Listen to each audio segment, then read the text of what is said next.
ভাই আজকে একটা বিষয় দেখাবো। এক্সব্লেড ওখানে জোরে চালাইলে যা হয় আর কি। এই দেখেন,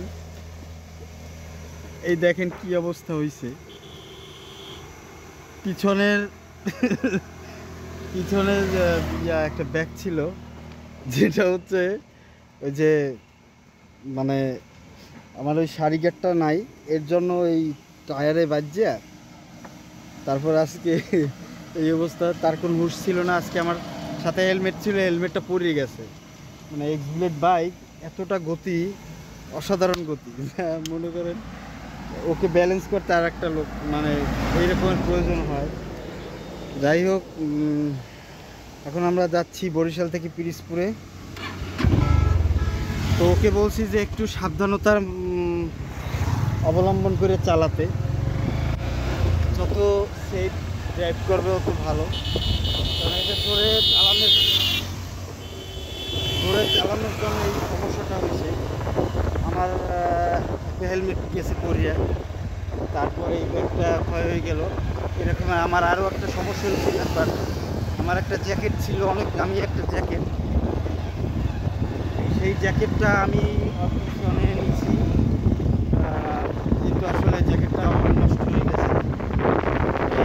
মানে শাড়ি জ্যাকেটটা আমরা স্টাইল করার জন্য বা গাড়ি করার জন্য শাড়ি গার্ড আসলে খুলে ফেলাই, এটা আসলে ঠিক না। শাড়ি গার্ডটা ইনস্টল করাটা কোম্পানি বুঝে শুনিয়ে দেয়। শাড়ি গার্ড কখনো ইয়া করবেন না, এটা খুলবেন না।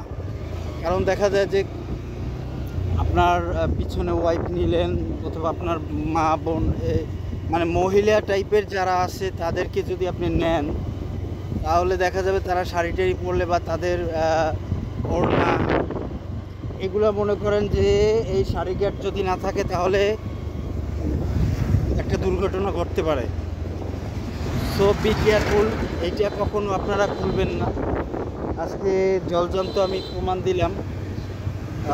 তো যাই হোক, আজকে ভিডিওটা এই পর্যন্ত। কারণ আমার আজকে কিছু আমি কথা বলবো আমার এক্সব্লেড সম্পর্কে। হোন্ডা এক্সব্লেডটা হচ্ছে একটা অসাধারণ বাইক, যার টর্ক হচ্ছে 14.7 অ্যাট 7000 RPM, এবং ওটার ম্যাক্স পাওয়ার হচ্ছে 13.8 অ্যাট 5000 RPM। তো এটা মোটামুটি একটা পাওয়ারফুল, এবং এটা সিসিটা হচ্ছে 165 সিসি একটা ইঞ্জিন। তো ইঞ্জিনটা মোটামুটি ভালো, এটা পাওয়ারফুলি বলা চলে। কারণ এই বাইকটাকে বিট করার মতো একমাত্র 4B এবং R15 MT-15 এগুলো ছাড়া বিট করার মতো আর কোনো বাইক নেই, ঠিক আছে। সো এই গাড়িটা আমি প্রায় 3 বছর চালাইছি। গাড়িটা আমার খুব ভালো সার্ভিস দিচ্ছে। কারণ এক্সব্লেড বাইক বাংলাদেশের ভিতরে আমি মনে করি মাইলেজ কিং। মাইলেজটা খুব অসাধারণ, মাইলেজটা খুবই অসাধারণ। আমি বারবার বলি, প্রায় আপনার লংয়ে প্রায় 50 থেকে 52। সো এই বাইকটা যারা অফিসিয়ালভাবে ইউজ করতে চান, যারা অফিসে ক্লাস করেন বা টুরিং বাইক, এদের জন্য আপনার 2 লাখ টাকার বাজেটের ভিতরে আসলে এই 2 লাখ টাকা অন্য কোনো বাইক আসলে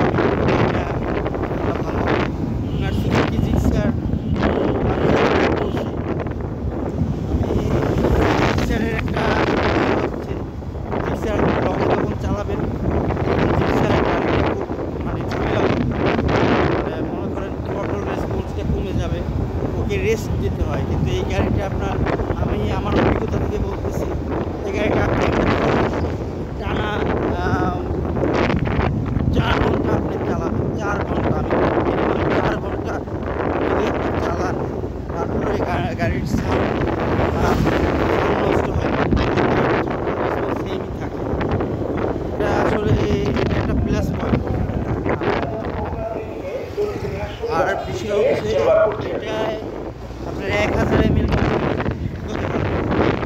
অন্য অন্য গাড়িতে দেখা যায় যে 40 তারপরে NS এই টাইপের গাড়িগুলো আপনার 1200 ml মোবিল লাগে। এটা যথেষ্ট, একটা মোবিল যথেষ্ট, আলাদা করে মোবিল ভাঙতে হবে।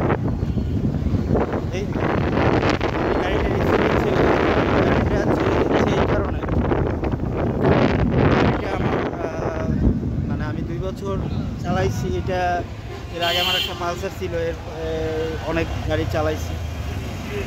তো বিষয় হচ্ছে গাড়ি চালাই আমার খুব ভালো লাগে, নিত্য নতুন গাড়ি চালাতে ভালো লাগে।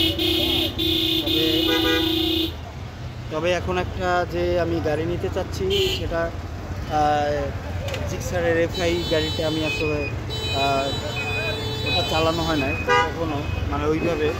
ওইটা আমার নেওয়ার খুব ইচ্ছা, ওইটা চালিয়ে আপনাদেরকে জানাবো যে ওটার কেমন, ওটা কতটা ভালো বর্তমানে। সিটি দেন আপনার তারপরে লংয়ে, এটা সব কিছু জানাবো, এটা ইঞ্জিন পারফরমেন্স সব কিছু জানানো হবে। আজকে ওয়েদারটা খুব মেঘলা, বৃষ্টি পড়ে, অনেক গরম প্রচুর। আমি বরিশাল থেকে এখন যাচ্ছি স্কুলের উদ্দেশ্যে। একটা কাজ ছিল, কাজটা সারবো।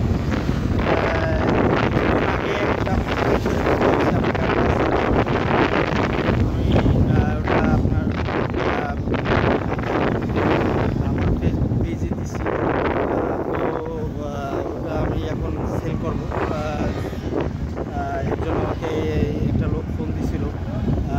সে গাড়িটা দেখতে চাচ্ছে। আমি একবার দেখাইছি, সে বলতেছে যে ভাই আমার এক বড় ভাই আছে, তাকে একটু দেখাবো।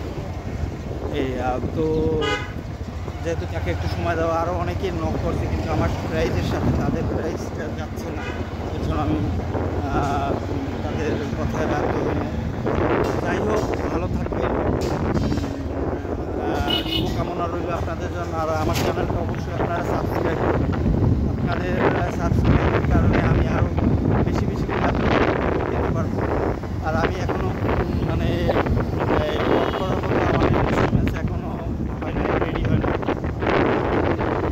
আসলে ওইভাবে এখনও আমি প্রপারলি করতে পারতেছি না, কারণ ইনস্ট্রুমেন্ট ছাড়া ব্লগ করে মজা নাই। কারণ আমি বিভিন্ন জায়গায় পছন্দ করি, ঘোরাফেরাটা আমার পছন্দ বাইকে, কিন্তু আসলে আমার ক্যামেরাটা নাই।